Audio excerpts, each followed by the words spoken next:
Dahil nga sa natuklasan ni Zoe at sa mga plano ng kanyang ina, ay guilting siya at alalang-alala siya dahil sa tuwing gagawa ng kasamaan ng kanyang ina ay nadadamay din siya. Bago pa man mahuli ang lahat, agad na nga niyang sinugod ang event kung saan nandoon si Duke Lyndon. Pilit nga niyang tinatawagan ito, subalit sadyang napaka-busy nga ni Duke Lyndon dahil kasama nga siya sa awardan. Kaya ilang beses niya itong tinawagan at nagro-ring lang yung phone at hindi ito sinasagot. Abalang-abala din si Lyndon dahil pinupush niya talaga na magsalita na itong si Doc Carlos. Hindi nga niya nakontak itong si Doc Lyndon, kaya naman tinawagan nga niya itong si Doc Carlos. Agad naman itong nasagot niya. At dito nga ay sinabihan niya na kailangan alisin na nga si Doc Lyndon doon dahil nanganganib ang kanyang buhay at may taong gustong pamatay sa kanya. Nagtaka ngayon itong si Doc Carlos at sinabing hindi nga magandang biro ang kanyang sinasabi.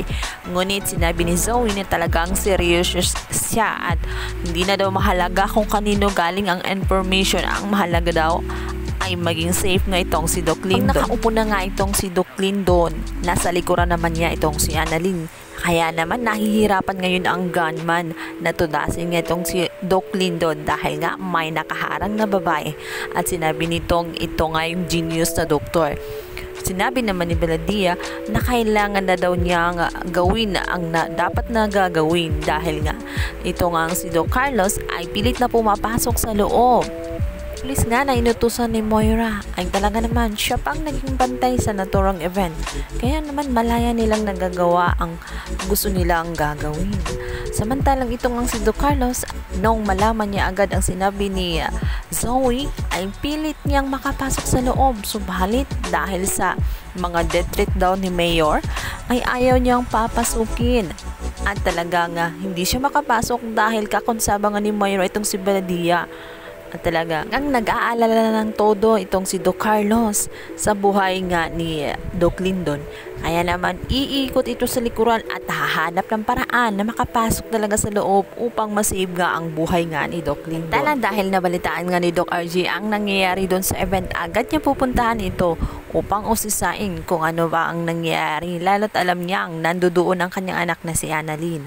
Agad naman siyang pinipigilan nitong si Moira at pilit nga wag papapuntahin nga doon sa naturang event dahil alam niyang posibleng mapapahamak nga din itong si Doc RJ dahil alam niyang nagkagulo-gulo na nga ang naturang event nang dahil din sa kagagawan niya. Ang kamalay-malay nga si Doc RJ sa mga pinagagawa ng kanyang asawa at pilit nga niya pupuntahan ng event para malaman ang safety nga ni Annalyn.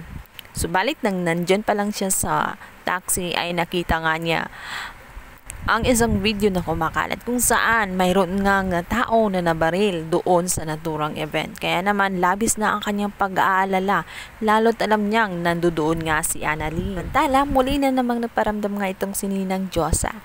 At dito nga ay nakita niya at nakiusisa siya doon sa dalawang babae na pinapanood ang naturang event kung saan andun nga si Annalyn. Dito nga ay proud na sinabi niya na inaanak niya ang nasa naturang video.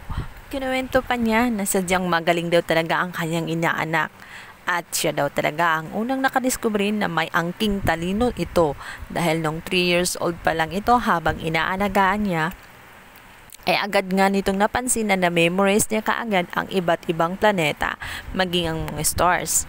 Yung makapaniwala ng kanyang mga nakamarites. At sinabi nitong kung kilala nga daw niya ito, bakit hindi daw niya ito kasama. Kaya naman dito na sinabi na nagkaaway nga sila ng nanay niya. Kaya alam niya, siya rin ang dahilan kung bakit nag-away sila ni Lynette dahil sinisingan niya nung namatay ang kanyang asawang si Cromwell. Ito ang malaking tanong. Bakit kaya muling nagpaparamdam naman si Diyosa? Ano naman kaya ang kanyang magiging papel doon sa nagiging event kung saan magkakaroon nga ng aksidente itong si Annalyn? Dito na kaya magkaalaman na talaga ang lahat? Samantalang itong ang si Nurse Karen ay niyaya nga mag-picture itong si Annalyn dahil sa sobrang saya nila at para daw meron din silang makitang remembrance. At pagkatapos nun ay umupo na nga sila dahil nagsimula na ang naturang event. Samantalang sa may di kalayuan, andun na nga yung gunman.